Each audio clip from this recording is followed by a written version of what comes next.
ಜಮ್ಮು ಕಾಶ್ಮೀರದ ಪಹಲ್ಗಾಮ ಪ್ರದೇಶದಲ್ಲಿ ಪ್ರವಾಸಿಗರ ಮೇಲೆ ಭಯೋತ್ಪಾದಕರು ನಡೆಸಿದ ಗುಂಡಿನ ದಾಳಿ ನಡೆಸಿರುವುದನ್ನು ಖಂಡಿಸಿ ಶುಕ್ರವಾರ ರಾತ್ರಿ ವಿಶ್ವ ಹಿಂದೂ ಪರಿಷತ್ ಸದಸ್ಯರು ಪಂಜಿನ ಮೆರವಣಿಗೆ ಮಾಡಿದ್ರು.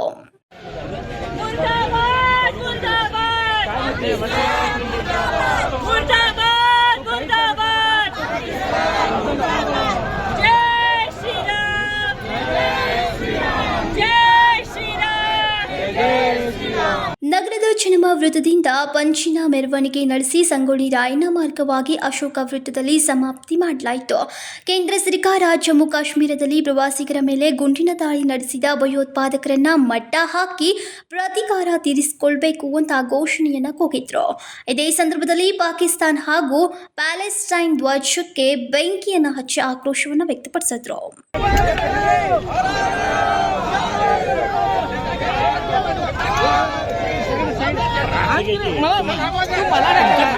मोबाईल मध्ये तुम्ही पुढे पुढे जाऊन घेतोय मागे. Vinod Kolkar, KMM Kannada news, Belagavi.